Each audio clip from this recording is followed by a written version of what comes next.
has taken over. Let's go. It's Ferrall. Coast to coast. Steaks, chicks, stacks. You and I are going to make a lot of money. It's Ferrall, coast to coast.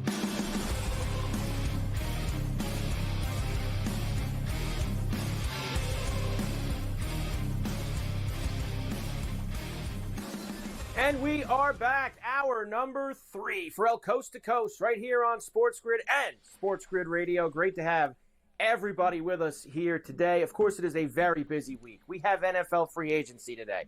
We have conference championship week. We're less than a week away from Selection Sunday for the NCAA tournament. But that does not mean that we ever put golf to the side around here on C2C, because it is the Players Championship this week. TPC Sawgrass, $25 million on the line. Let's go, baby. Smiley Kaufman with us every week on C2C, and you catch the Smiley Show right here on the grid as well. Smiley at the end of the tank here after the Arnold Palmer getting ready for Sawgrass. Hi, Smiley. How you doing? What's up, Mike? Yeah, I got 8 in a row, so this is I'm through 3 weeks. We did Mexico, we did the Cognizant, now last week at Bay Hill. It was a good stretch, some good weather, and we had a pretty good champion Russell Henley yesterday.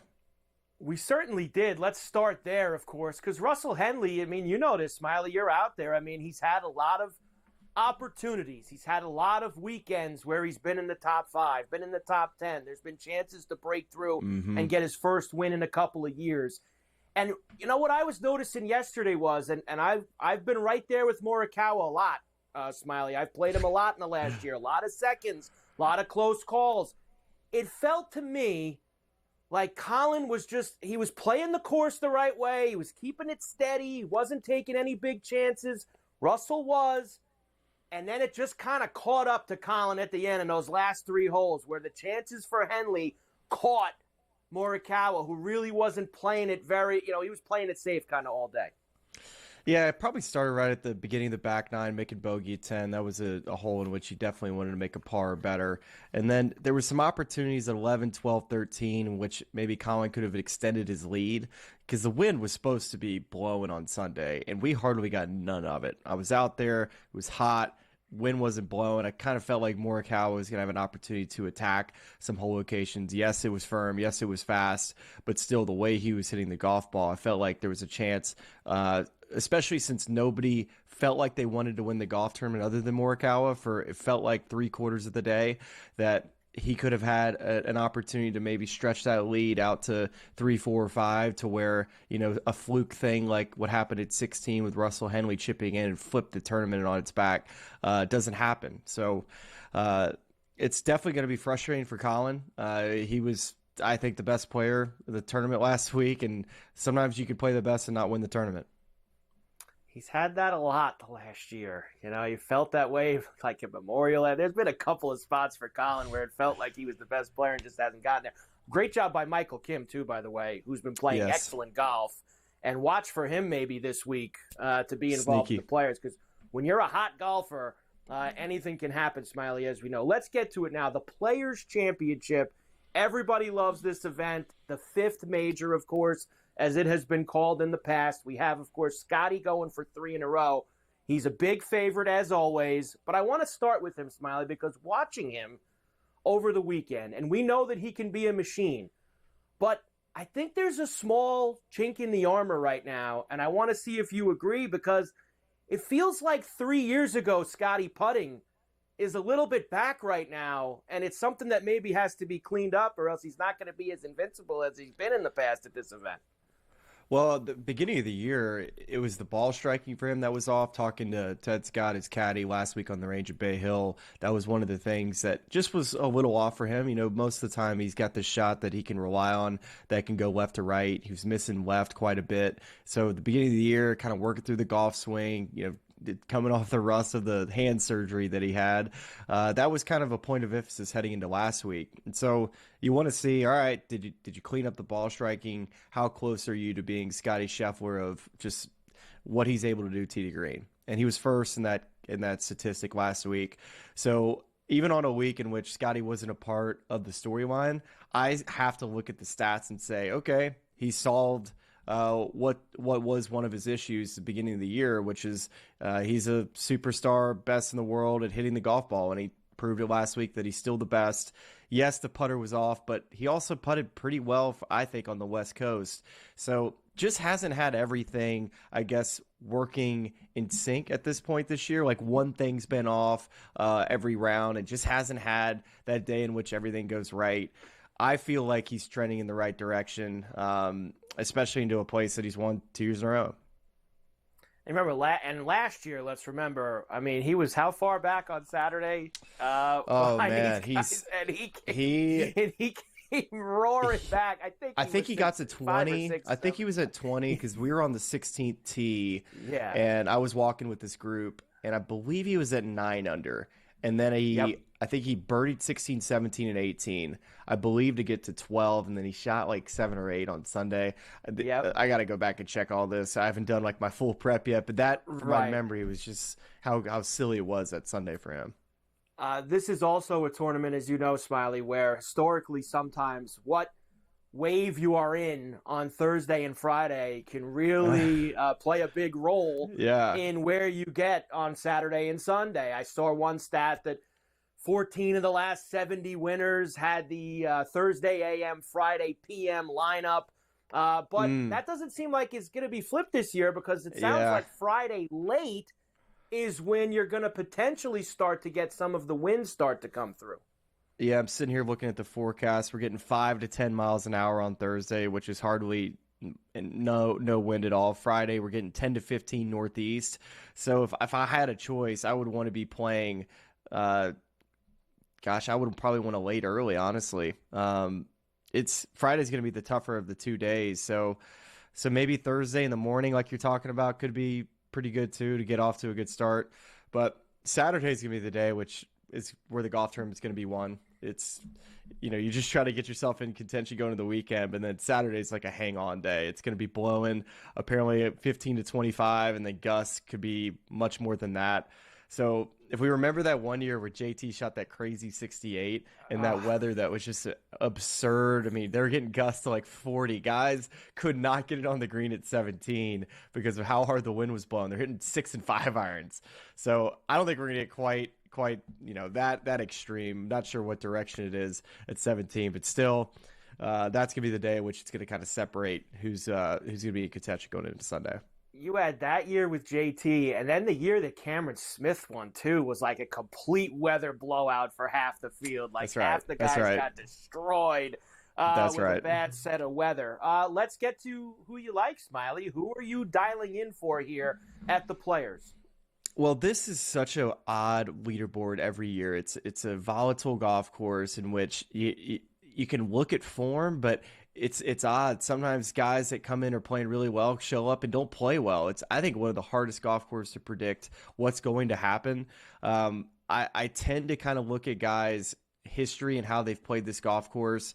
And of course, you got to like the guys at the top and Scotty Scheffler, Rory McIlroy, and Justin Thomas. But guys that are kind of like down the board a little bit, players like Doug Gim, Andrew Novak, Christian Bezuidenhout, these are kind of 3 players in that sleeper range. And Brian Harman, who's been playing better than his scores, that I think will find a way to be in that top 10. And let's see if they have a way, find a way to contend a little bit. Brian Harman tied for second last year. He was part of that 19 under that was one shot behind Scotty, along with Wyndham Clark and Xander Schauffele. And you got a lot of guys in the mix here this week who are hot, like Kim and others. Sepp Straka watch as well. Smiley, we'll see you this week. Smiley Show right here on the grid. Smiley Kaufman with us. We're back after this.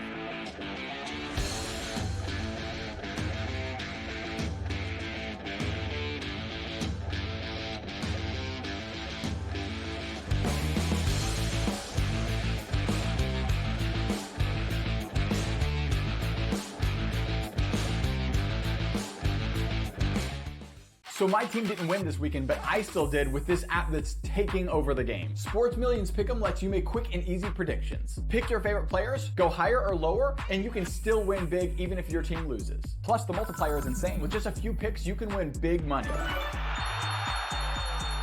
So get on it. They've got a welcome bonus to help you start off your winning streak.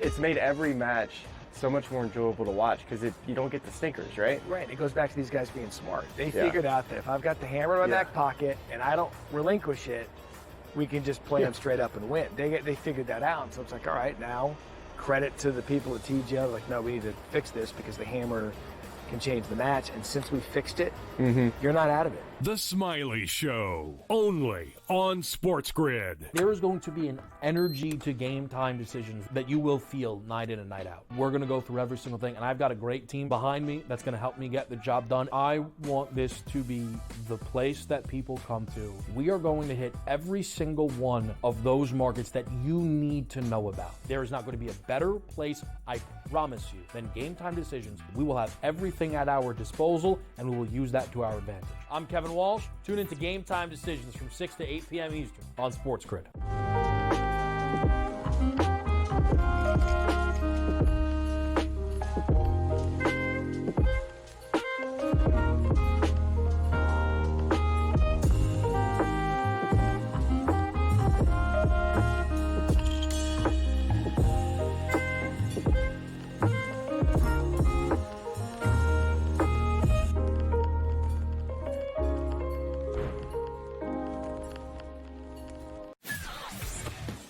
Off of the combine this weekend, there's been lots of anonymous sources and position coaches and all these things that sat down in interviews with him. A lot of teams allegedly don't see him as a first-round pick. Their big mouth that thinks they can do it either. They're embarrassing themselves. They all think they're so smart, everybody in this business. You're all a bunch of drips. Honestly, you don't know who's going anywhere. Ferrall Coast to Coast, only on SportsGrid.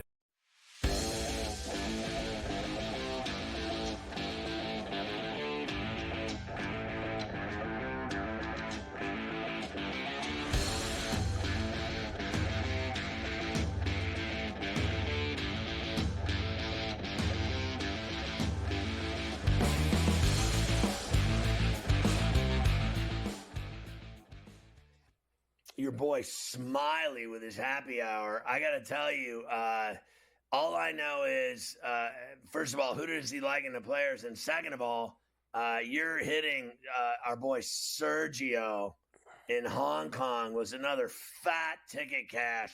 I don't care if it's live. I don't care if it's putt-putt.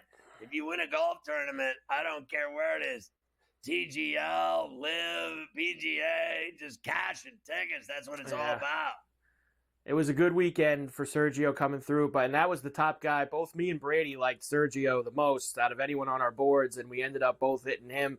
So that was a great win. We came close on a couple things at the API, but we will get back on the horse for the Players' Championship this week. And like Smiley was saying, he actually said, there's some chalky guys. He thinks Scotty will play well, etc. He threw a couple bombs, though. The Gim Reaper, he mentioned. Doug Gim maybe to get some top 10, top 20 action. So there's some guys that have played well at this course. It's like he said, volatile. It's a very volatile course, and there's a weather. He said Saturday, and I looked at this as well because, I'm already starting to plan ahead.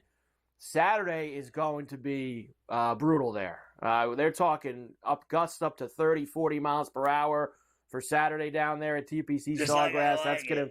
That's just the way you like it. So you might get some low scores on Thursday and Friday, but Saturday it's going to be brutal. Those low scores are going to go in the other direction. That's what we want heading into the weekend. All right, NBA. I got a lot to do because there's tons of games tonight. I can't get through all this, so I'm going to quickly mention. Kawhi had that game winner for the Clippers last night. Nice job by him. Cavs have won 14 in a row again. They beat the Bucks last night. They never lose. OKC beat the Nuggets. They're going to play again tonight, which we'll get to. But forget yesterday. Do you see the game Joker had Friday night against the Suns? Are you kidding me? I sent it to you. 30, 20, 20. The first 30, 20, 20 game Ever. in NBA history. Like, that's sick. It really is what that guy does. But SGA is pretty good, too. Him and Jordan are the only two players in the last 40 years who've recorded 30-plus points in 40-plus games over 3 consecutive seasons. They're both doing stupid stuff. Joker and SGA. I got to be honest with you. Listen, that team is so good. and so exciting. And I think that Joker's so dangerous that at the end of the day, I know everyone wants it to be LeBron and Luka, but I think the more dangerous team and I know they beat them yesterday, beat their ass. They're going to play them again, right? They're playing them again tonight, right? Yep. Is Denver. I know they didn't play well against. Don't judge a book by its cover. They beat them in Oak City. If this game were in Denver, it might be a different story. I think that Denver can play with anybody. They can play with Oak City. I think Oak City might be a little, fast for them, that they play the game a little quicker. The tempo is different. I think that the Nuggets like to play a deliberate style. They bring the ball up the court. It's more of a half court, motion, get a lot of screens and pick and rolls and a lot of backdoor cuts. I love the way they play in the half court. I think that for my money, Oak City's more of a full court run team, a transition team. They get out and they quickly get their look, right? It's like bang, bang. It's like a pinball machine, the way they move and cook and look and shoot. They don't F around. I think the Nuggets are a little bit more deliberate, Mike, for me. But I think everyone wants the Lakers and Celtics, and I say screw that. I want to see that, frankly, this matchup tonight and last night, again, in a 7-game setting. I think it'd be fantastic. It would be fantastic. Speaking of the Lakers, they lost that game to the Celtics on Saturday night. They also lost LeBron. Groin injury, could be 1 to 2 weeks. I honestly don't know who to believe when it comes to him with injuries. So we'll see, but it's going to be a couple weeks at minimum. I think it's vacation time for LeBron. He's been cooking for a while, every night, playing every night, with all the changes that have gone on. And I certainly think they look like tremendous with Luka, with the whole outfit put together, the way they're playing, right? Fair enough. But I think he's going to go on a little 2-week, vacation now, get some time away, and then be back when it matters. But once again, here we go with the Celtics flicking a switch, AC/DC style. They can turn it on when they want in a big game, and they, pretty much cooked the Lakers. I thought it was easy work, and they do it to everybody, even though I can't tell you how blown away I am by the Cavs. What is it, 14 straight now? They just continue to impress. And I watch them, right? And I'm like, they're two different teams. And I'll never forget them coming back from 25 down at the Garden in Boston. I just will never forget it because they're very capable of doing anything in a basketball game. The way they can take over a game, the way they can come back in a game, the way they move the ball. I saw them last night. Now, I'm sure you're going to get to them. I don't know where you're at on this. But when I saw them last night, move the ball, 4 and 5 passes per possession per look.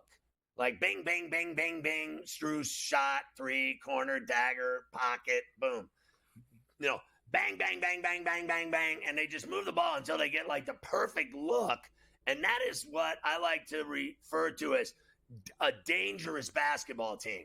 The way they can move the pill and get a really quality look, they are the best look team in the league. They take the best looks. Those two teams, Boston and Cleveland, take the best looks, I think, of any teams in the league. I think, Oak City's fast. I think Denver's deliberate. I think Boston and Cleveland are more pinball. The way they move the ball and get a really quality look. Like Spider will go in like he's going to go finish, and then, boom, he'll kick it to the corner to Strus, and he'll knock down a 3. And that guy just stands there and just bangs threes. It's like no wonder they keep him in Cleveland. Honest to Christ. Jalen Brunson's going to miss at least 2 weeks with the ankle sprain. The Knicks signed P.J. Tucker to a 10-day contract. Everyone loves P.J.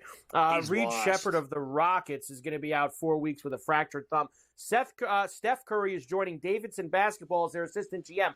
Well, let's translate this. He's going to give them lots of money to go get players. That's really what his job is. Here's money, go get players. That's what Steph Curry is.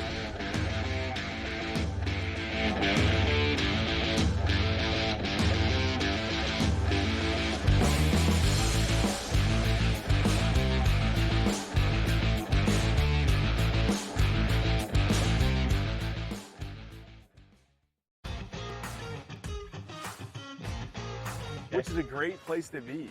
Are you in the locker room, like you giving like the Any Given Sunday Inches Al Pacino speech? Are we there yet? Oh yeah, I think we've been there. We're gonna have a long talk with Rob today about the 99-199 issue from last week. Like I just don't get how he is still employed. We gotta talk to ownership about that one. The Smiley Show, only on SportsGrid. Possible that while every other state is trying to copy New York and get that 51% tax on sports betting, is it possible that New York will actually lower their taxes? That's surprising. The question is, of course, what sports books could go there? I mean, we're already at 9 that are the biggest ones out there in the market. So, I mean, who are you really missing? Newswire, only on SportsGrid. Remember when everyone was upset about NIL? You know what NIL did? Make sure Cooper Flagg wasn't playing with the G League Ignite. That's good for us. That's good for college basketball. When the best players are actually playing college basketball. You're going to get battle tested. And it doesn't matter, Kevin, if you're at home or on the road. If you don't come ready to play in the SEC, you're going home with an L. Betting above the rim, only on SportsGrid. The two guys that can do it all. Too much electricity this morning. This is a good time. We're having a lot of fun. I had to do a triple take. Ka-ching! Why? Because of parity. I didn't mean to offend. Yeah, it's not going to happen. Load management is a dirty word. Let him rip. You know what? Circumstances provide the results. What? How do you do this once? Oh, Donnie, you've got such a good show there. A network that is booming. The Early Line, only on SportsGrid.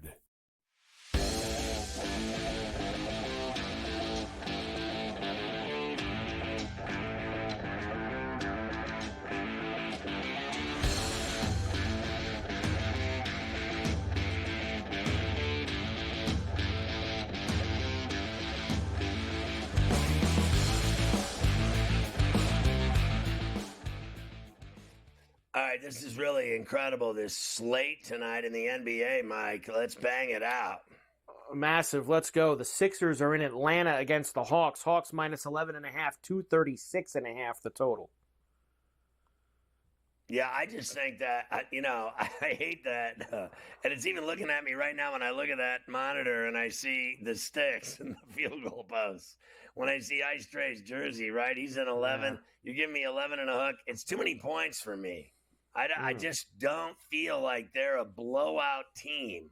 And, the Sixers are awful, right? But what are they doing lately with Grimes and company, right? They beat the Jazz. Then they lose. They had lost 3 in a row before that. Beat the Warriors. You never know what they're going to do. I think it's too many points. I think Atlanta wins and doesn't cover. The Jazz are in Boston against the Celtics. Jazz have been laying down lately. They're getting 16.5 tonight. 230.5 the total. God almighty, though. I've seen them once get whacked. And it was against the Pistons at home at Salt Lake Shakers. Other than that, in their last several games, let's say last 6 games, they've been whacked once.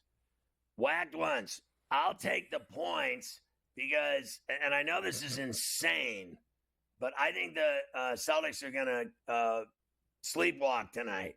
They don't even care about this game. I mean, they literally are going to go through the motions. This is they're giving away tickets. They're just giving them away. Like, who wants to go watch the Celtics kick the Jazz ass tonight in Boston? No one wants to go to that game. Is there any chance at all we could get a cover high, or is this a 25, 30-point win by the Celtics? I don't think they take the Jazz seriously at all, and I think they have around with them. I got to see. There's a chance. There's a chance Boston could sit some guys tonight. They like doing that. Let's see who Boston sits, and maybe it's a possibility. I think maybe we could get there. We know that the Lakers won't have LeBron tonight in Brooklyn against the Nets. Lakers are laying 5.5, 215.5 the total. The Lakers will still win the game. It doesn't matter if he's playing. This will be now with LeBron out of the lineup. I think you're really going to get like you might get like the old Dallas pig Luka here over this next little stretch. Right. Like now you're gonna like The Nets. like, The Nets have lost 7 in a row. They've You're gonna fallen get back on hard times. They're homeless again. You're going to get back to like the 37, 15, and 12 Luka with LeBron not out there. Like, you got to put up some stupid numbers. Hornets are in Miami against the Heat. -9.5 for the Heat, 216.5. I like the Heat at the Kaseya tonight on South Beach, to be honest with you. I don't, the Hornets, to me, season over already. They've already packed the glad bags. Glad bag city for them. The Wizards are in Toronto. This is like a friends and family only game. Raptors -7.5, 231.5 the total. I think this is a wraps. Wrap it up. They're going to get it done. Cover. Pacers are laying 6.5 on the road in Chicago against the Bulls. Big total, 241.5. But how many games have I hit lately with your boy Kobe White? I mean, he is just a covering machine for me. Give me the balls. And the 6th spot against the Pacers tonight on the west side. The Rockets are laying 4.5 at home to the Magic, 211.5 the total. I mean, this is at the Toyota. This is Rockets to me all night long. Give me Houston. Lay it, 4.5. Suns are in Memphis against the Grizzlies, -4.5 for the Grizz, 244.5 big total. I got to go Memphis at the FedEx. It's overnight delivery. Overnight delivery. Nuggets and Thunder again, still in OKC. They played there yesterday afternoon. OKC -9.5, 237.5 the total. I got to take Denver tonight. It can't be that they're just going to annihilate them again. Really? It's just going to be automatic. They're going to annihilate them. Give me the Joker and that 9.5 burger. Mavs are in San Antonio against the Spurs, -7.5 for the Spurs. Jeez, 231.5 the total. It's got to be Spurs for me and Fox. The Mavericks are peeling like a banana. There's 2 more late night games. We'll do those and the hockey in the leftovers. There's 4 hockey games tonight, 2 straggler NBA late night games. We'll do all those after Adam. Adam Kaplan, that.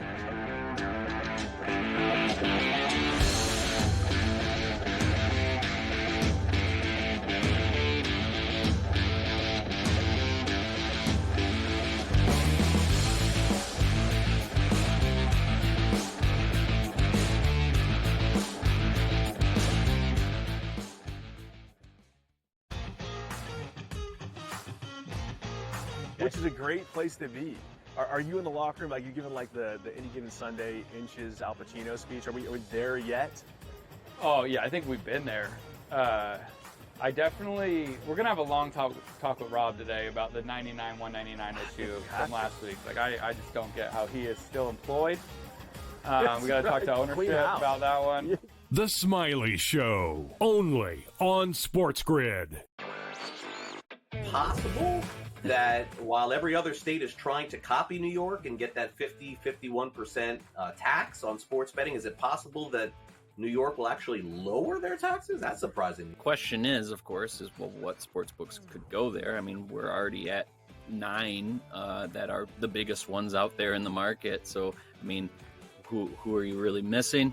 Newswire, only on SportsGrid. Remember when everyone was upset about NIL? You know what NIL did? Make sure Cooper Flag wasn't playing with the G League Ignite. That's good for us. That's good for college basketball. When the best players are actually playing college basketball. You're going to get battle tested. And it doesn't matter, Kevin, if you're at home or on the road. If you don't come ready to play in the SEC, you're going home with an L. Betting above the rim, only on SportsGrid. The 2 guys that can do it all. Too much electricity this morning. This is a good time. We're having a lot of fun. I had to do a triple take. Ka-ching! Why? Because of parity. I didn't mean to offend. Yeah, it's not going to happen. Load management is a dirty word. Let him rip. You know what? Circumstances provide the results. What? How do you do this once? Oh, Donnie, you got such a good show there. A network that is booming. The Early Line, only on SportsGrid.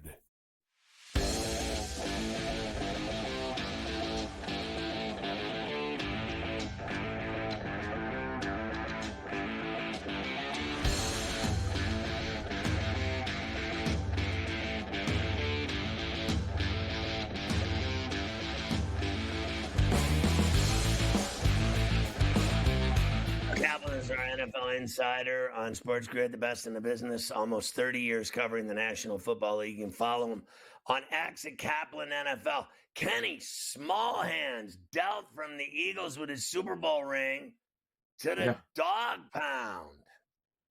All right, so this one will give ESPN credit, but let me explain where the Eagles are at with this. So Kenny Pickett is now going to be traded officially on Wednesday from the Eagles to the Browns.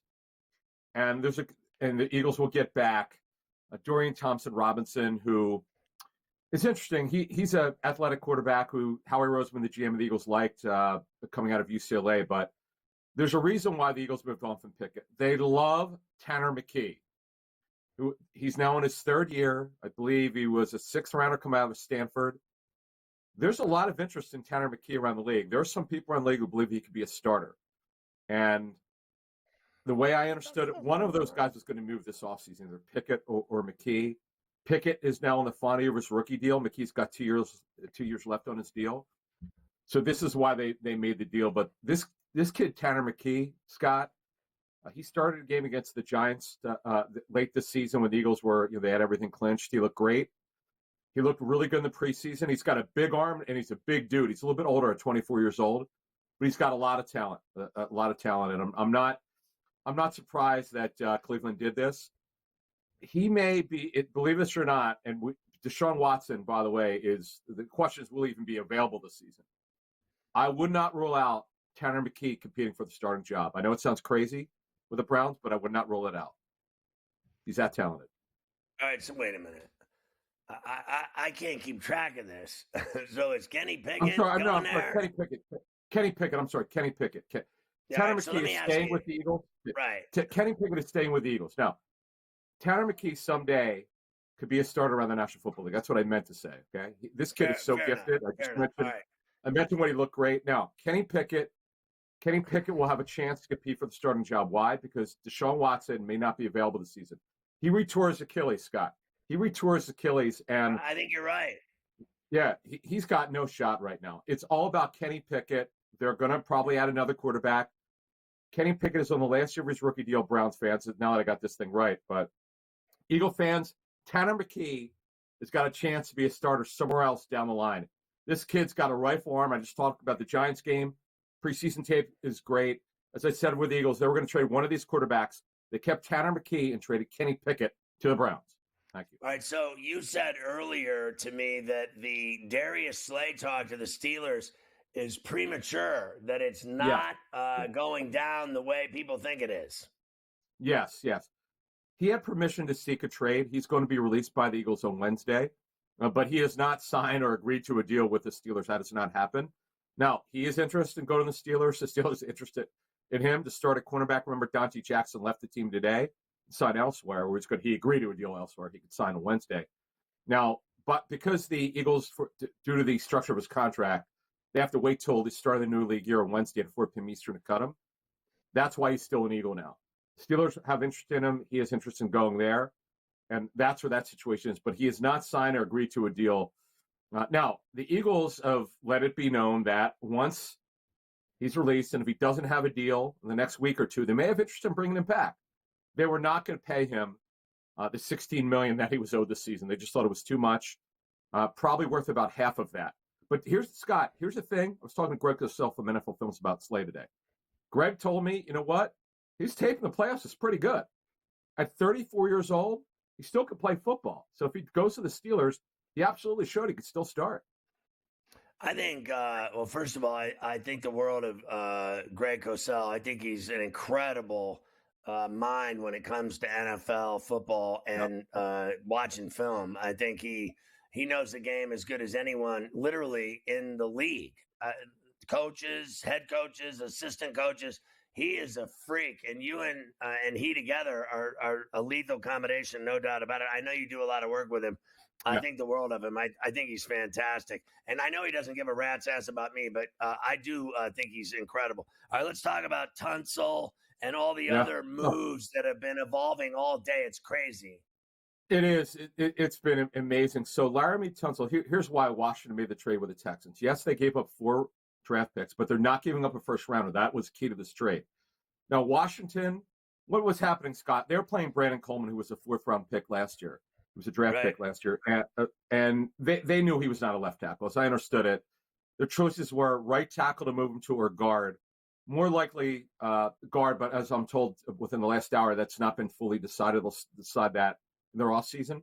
But they now have a legit left tackle to protect Daniels, their franchise quarterback. That's why they did this. They added Deebo Samuel, since you and I have talked last. He's more of a gadget receiver. He's not a deep threat, folks. That's not what he is. He's a run after the catch, get the ball in his hands. He could also play running back. And Cliff Kingsbury, the Washington offensive coordinator, is terrific. He'll get him the football. I have no doubt about that. But the Washington still needs speed at receiver. That's something to watch here the rest of the free agency and the draft. All right, it's crazy, the quarterback situation. How about Fields to the Jets, and Darnold ends up with the Seahawks in Seattle? The dominoes are unbelievable. Let's start with Seattle and trading Geno Smith, Scott. That one, yeah. And this will be official again. This will be official to the Raiders, right? So the Seahawks were trying to get Geno Smith to agree to extension. When he did not do that, they felt he had no future there. So the Raiders jumped in. That trade will be official on Wednesday. And then the Seahawks, because they had to have a backup plan, they had one backup plan. That was Sam Darnold. Yes, Sam Howell is their backup. But Sam Darnold will be that guy for just over $33 million a season. Darnold, here's why they did it. It's the same terminology, West Coast. It's the same scheme that he's done very well in it with Kevin O'Connell with the Vikings last season. And by the way, he was with Kyle Shanahan, where he really learned to hone his skills in that scheme 2 years ago with the 49ers. So this makes a lot of sense now. Geno Smith is reunited, of course, with Pete Carroll. But here's a side story. Back in 2013, when Chip Kelly was the head coach of the Eagles, Geno Smith, I'm told, was his guy out of West Virginia until their pro day, where the meeting wasn't great. The pre-draft meeting with the Eagles brought Jeffrey Lurie, the owner there, Howie Roseman, members of their front office and coaching staff. It didn't go great, so they moved off of him. But Chip's always liked him because he likes having a mobile quarterback with the Raiders. Geno Smith will fit in very well there. But the Raiders, by the way, they've got a lot of work to do. They still don't have a very good roster. Yeah, I'll believe that when I see it. I feel like it's been there, done that. It was either what I had heard, maybe Russ, maybe Geno. He gets Geno. We've already seen this, haven't we? This story, this movie. Like, I'm not buying it. I'll believe it when it's successful and I see it. I won't deny that people get excited. Max Crosby got his big fat deal, but Are you buying that's going to work? That Geno Smith's going to carry the Raiders?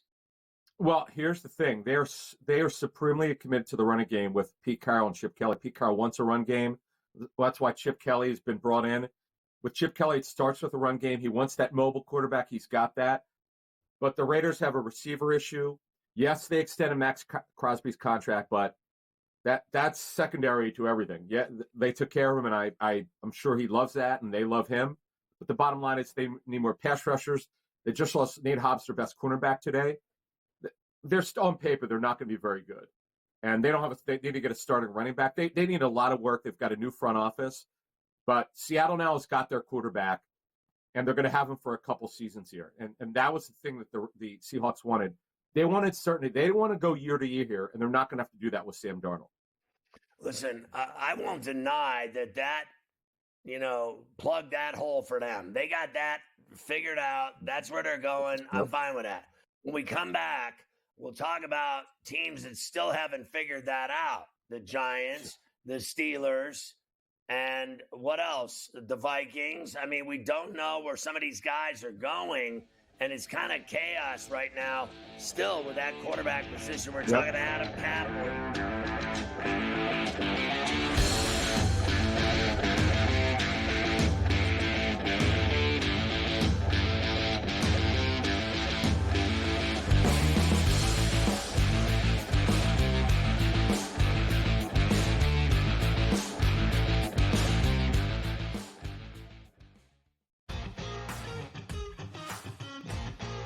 Which is a great place to be. Are you in the locker room? Like, you giving like the Any Given Sunday inches Al Pacino speech? Are we there yet? Oh yeah, I think we've been there. we're going to have a long talk with Rob today about the 99-199 issue from last week. Like, I just don't get how he is still employed. We got to talk to ownership about that one. The Smiley Show, only on SportsGrid. Possible that while every other state is trying to copy New York and get that 51% tax on sports betting, is it possible that New York will actually lower their taxes? That's surprising. The question is, of course, well, what sports books could go there? I mean, we're already at 9 that are the biggest ones out there in the market. So, I mean, who are you really missing? Newswire, only on SportsGrid. Remember when everyone was upset about NIL? You know what NIL did? Make sure Cooper Flag wasn't playing with the G League Ignite. That's good for us. That's good for college basketball. When the best players are actually playing college basketball. You're going to get battle tested. And it doesn't matter, Kevin, if you're at home or on the road. If you don't come ready to play in the SEC, you're going home with an L. Betting above the rim, only on SportsGrid. The two guys that can do it all. Too much electricity this morning. This is a good time. We're having a lot of fun. I had to do a triple take. Ka-ching! Why? Because of parity. I didn't mean to offend. Yeah, it's not going to happen. Load management is a dirty word. Let him rip. You know what? Circumstances provide the results. What? How do you do this one? Oh, Donnie, you got such a good show there. A network that is booming. The Early Line, only on SportsGrid.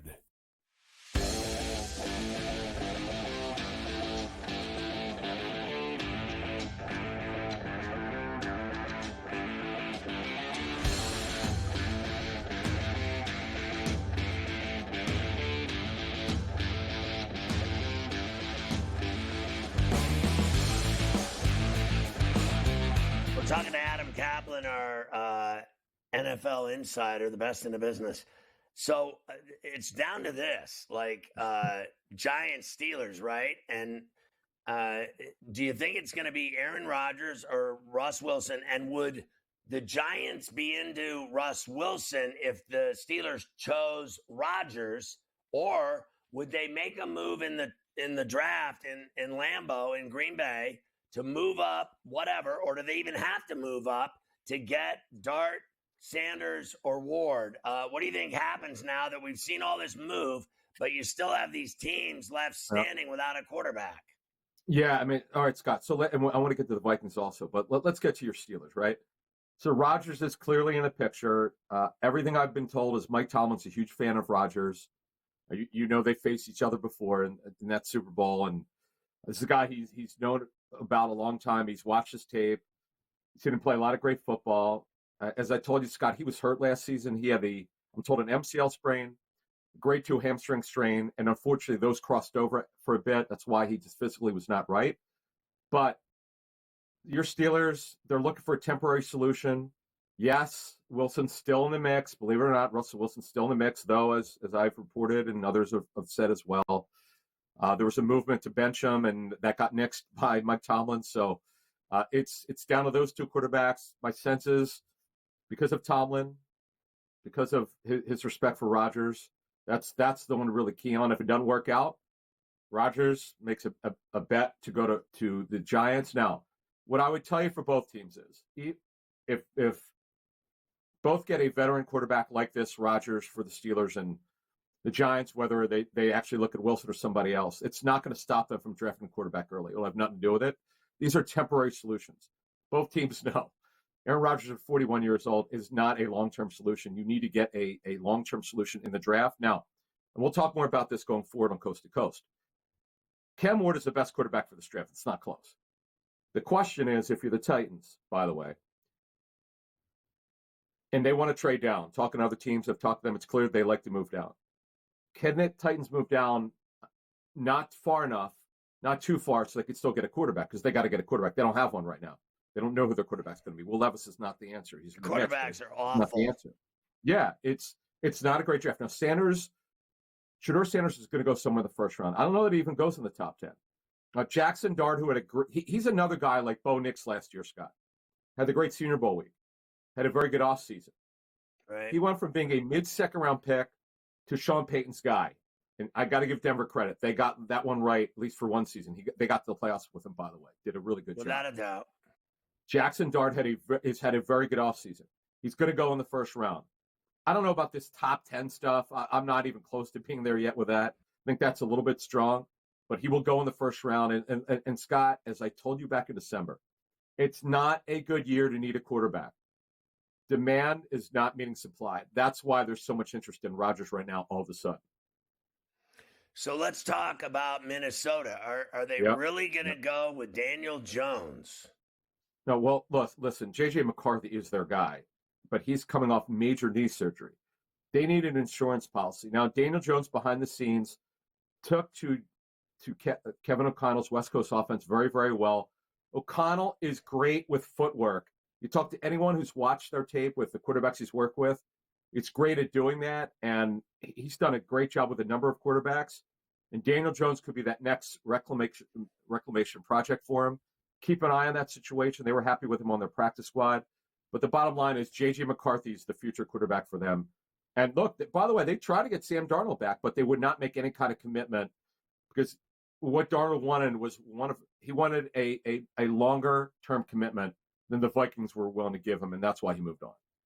And he got it. He got it in Seattle. So what was your grade on the Metcalf deal with Pittsburgh? And what is the story with Philly in regards to their tight end? Are they really moving him? All right, let's get to Metcalf first, and we'll do Goddard. So here's the deal, and I applaud the Steelers for doing this. You know, for many years, and you and I have been doing these segments for 5 years or 6 years now.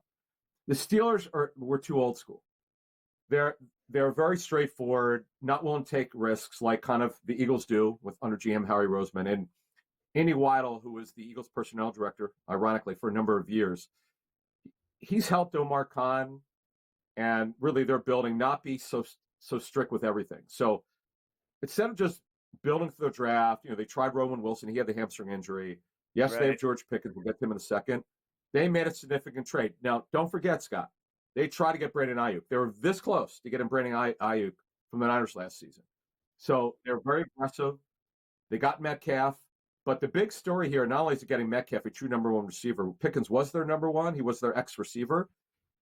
They got to figure out Pickens here. As one league source told me, it will not go over well with Pickens if he does not get his contract extended. Even without Metcalf, it's something that they're going to have to address. I just don't see it from what I've been told privately. He needs to grow up.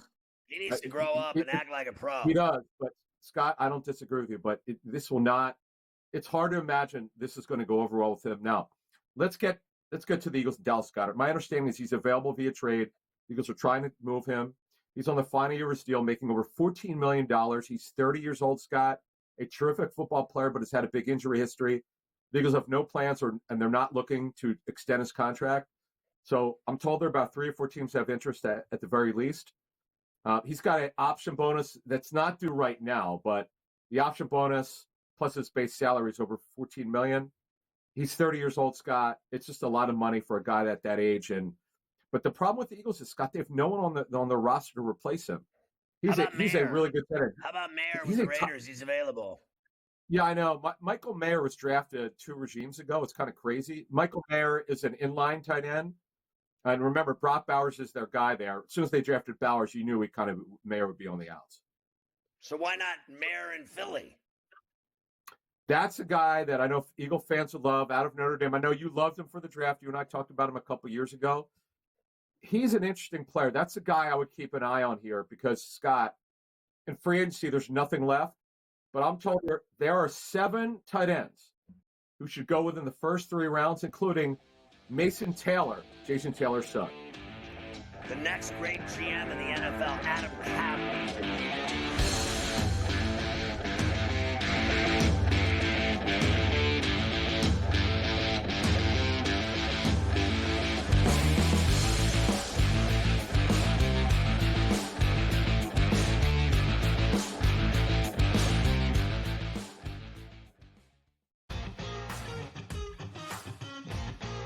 Which is a great place to be. Are you in the locker room? Like, you giving like the Any Given Sunday inches Al Pacino speech? Are we there yet? Oh yeah, I think we've been there. I definitely, we're going to have a long talk with Rob today about the 99-199 issue from last week. Like, I just don't get how he is still employed. We got to talk to ownership about that one. The Smiley Show, only on SportsGrid. Possible that while every other state is trying to copy New York and get that 51% tax on sports betting, is it possible that New York will actually lower their taxes? That's surprising. The question is, of course, well, what sports books could go there? I mean, we're already at 9 that are the biggest ones out there in the market. So, I mean, who are you really missing? Newswire, only on SportsGrid. Remember when everyone was upset about NIL? You know what NIL did? Make sure Cooper Flag wasn't playing with the G League Ignite. That's good for us. That's good for college basketball. When the best players are actually playing college basketball. You're going to get battle tested. And it doesn't matter, Kevin, if you're on the home, at home or on the road. If you don't come ready to play in the SEC, you're going home with an L. Betting above the rim, only on SportsGrid. The two guys that can do it all. Too much electricity this morning. This is a good time. We're having a lot of fun. I had to do a triple take. Ka-ching! Why? Because of parity. I didn't mean to offend. Yeah, it's not going to happen. Load management is a dirty word. Let him rip. You know what? Circumstances provide the results. What? How do you do this once? Oh, Donnie, you got such a good show there. A network that is booming.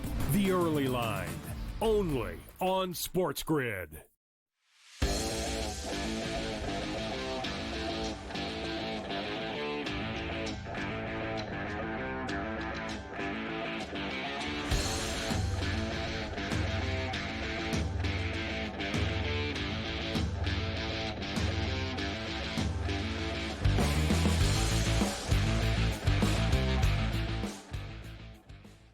Everybody loves the leftovers.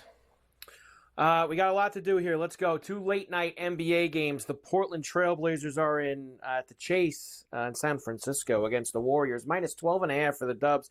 234.5 the total. Can we get a Rogie Vachon here? Can we get a 12.5 piece with the Blazers the way they cover? Come on. I was kind of thinking that as well. And late night, 10:30 East tip.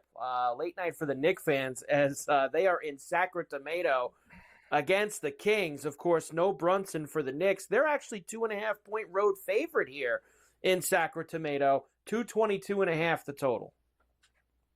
I mean, I don't know what to say. It's been disastrous so far, hasn't it? So you get an injured Brunson. You lose to the Lakers. Are they going to, lose this one as well? Would they lose to the Clippers? Now they lose to the Kings. I still got to believe it's the Kings. I'll take the 2.5 at the Golden One. Seriously, light the beam. They need a big night from Cat with no Brunson in the lineup. Cat's got to get moving for them. All right, how about hockey? Everybody loves hockey. Ovi did get 886 yesterday. And he got his 1600th NHL point. That was at the Capitals' win over Seattle. Also NHL, this just came across. Florida Panthers' Aaron Ekblad, 20 games suspended for the performance-enhancing substances issue. So Ekblad finished basically for Florida. Next up, I don't think Ekblad's playing anyway. Edmonton is in Buffalo tonight against the Sabres. Edmonton road favorites here, minus $1.90, plus 160 for Buffalo, 6.5.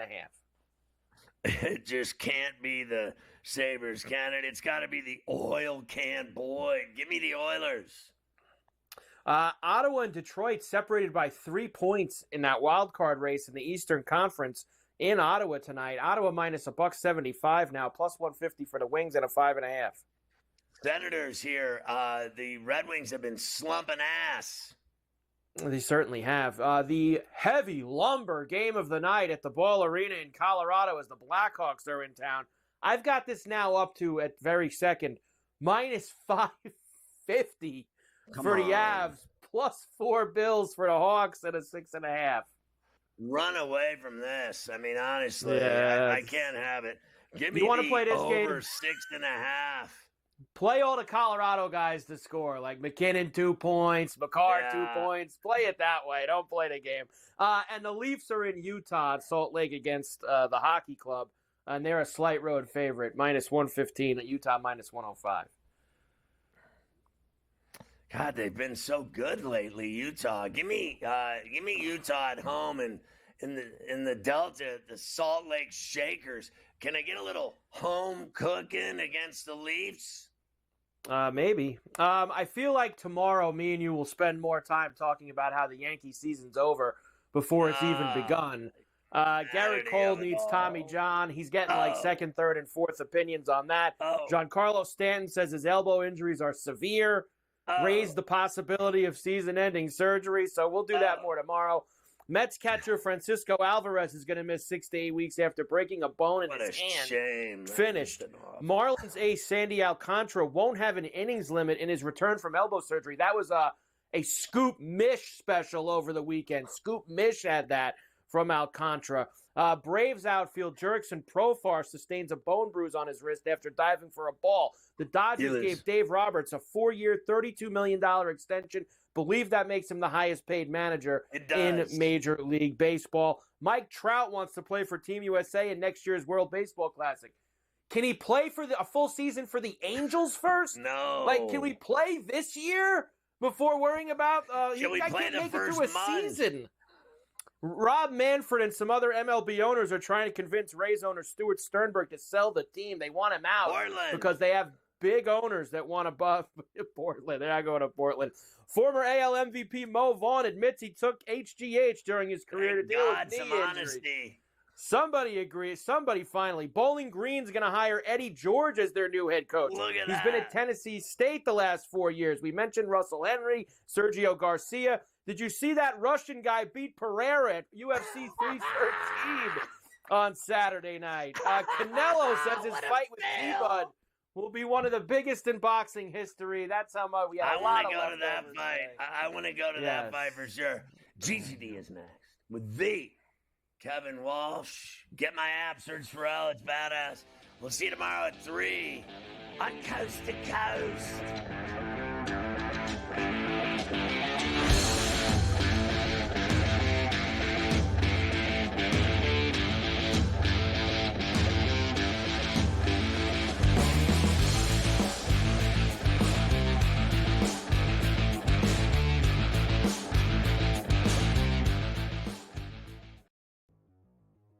Play a little game of true or false, fantasy or reality is what we used to call it.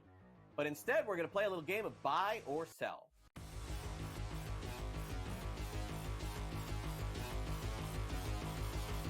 Rafael Devers had a press conference and basically said, I ain't moving off third base. I'm a third baseman. I won't play DH. I won't play anywhere else. Alex Bregman was just signed, so how's this going to work out?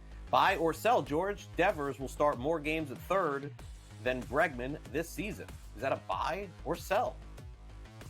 Yeah, Devers is a horrific third baseman. All right, he's bad. I think he ranks dead last in the league here. I think Cora is going to talk to Devers. Apparently, they are close. He said, listen, you got to move, buddy. I'm sorry. You got to move. We're a better team with Bregman up there. I think he's dug in here, man. I don't know. I know that there was a report a few days ago that they were talking about it and, sort of working things out. But I think in the end, cooler heads will prevail. But I don't know when that's going to be. I'm going to buy this. I'm going to say that Devers starts like 90 games at third base this season. And I think that'll probably be the compromise here. I think that Bregman will start some. Devers will start some. Bregman's still a Gold Glove third baseman at this stage of his career. It doesn't really add up. The other thing that happened is over the course of Big Papi's career, he moved off first base. He went to DH. And Big Papi was Devers, right? I mean, pretty similar in stature there. But Devers just seems to be really dug in on this. I think if it was going to happen, George, we would know by now. And it hasn't. We just heard that it may. So I am going to buy. I don't think Devers plays 150 at third base or even 140 or anything like that. But I do think he plays more than Bregman at third. I think that they have a compromise where they play both. Fantasy Sports Today, only on SportsGrid.